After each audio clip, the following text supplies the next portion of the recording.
Te, nga pala yung pinag-usapan natin, ha? Oh, saan ka na naman pupunta? Alam mo na, te, magtrabaho. Basta mag-iingat ka. Wala na ba tayong shampoo? Oh, tita, saan ka pala pupunta? Dyan lang. Trabaho lang. Ate, alis na po ako. Sige, mag-iingat ka.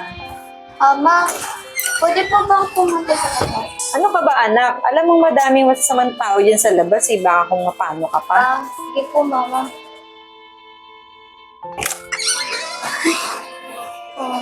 Hana. Tita, umaga na naman po kayo. Marami kasi kaming ginagawa sa trabaho, kaya ngayon lang ako umuwi. Nga pala, Hana, pasalubong ko sa'yo.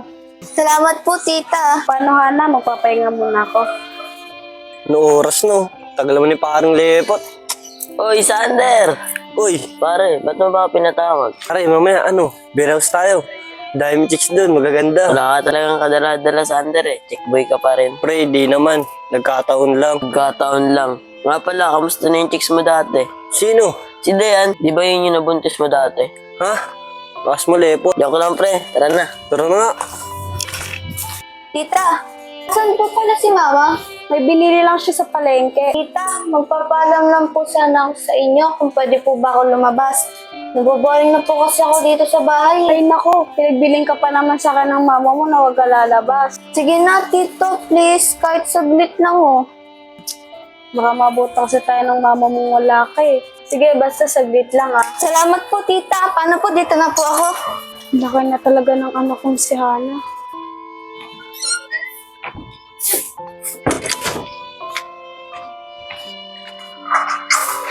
Ay, salamat. Nakalanghap din ang sariwang hamon. Hello, ate. Bagong lipat lang kayo dyan? Oo, bakit? Ngayon lang kasi kita nakita eh. Pwede ba makapagkaibigan? O nga pala si Hana. Ako nga pala si Wendy. At least may kaibigan na ako. Hindi na rin ako maboboring sa bahay. Paano, Hana? Pasukan mo na ako dito sa bahay kasi medyo umambo na din eh. Sige.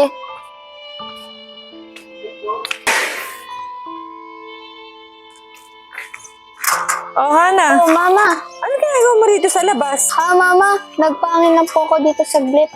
Pumasok ka nga. Sinabi ko naman sa'yo eh. Huwag kang lumalabas, di ba? Alam mong maraming ano dito eh.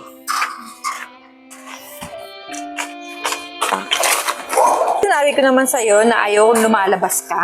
Hindi mo naman yung alam yung panahon ngayon. Mama, nagpaalam naman po kay tita. Di ba sinabi ko naman sa'yo ayaw kong lumalabas ka? Ate, huwag mo naman po pagalitan yung bata. Di ba sa'yo ko naman pinagbilin si Hana na huwag mong palalabas eh? Ate, gusto niya rin kasi magpangin sa labas kaya pinayagan ko na rin. Basta ayoko siyang palabasin na hindi ako kasama. Basta. O Hana, doon ka muna sa kwarto. Sige po, mama. Halika, mag-usap muna tayo. Lalahanin mo yung pinag-usapan natin. Oo, te, alam ko yun. Pero sana bigyan mo na daya si Hana. Ano? Anong layan sinasabi mo? Kung paano matulad siya sa'yo? Pero di naman siguro mangyayari yun. Siguraduhin mo lang. Basta ako sinabihan na kita.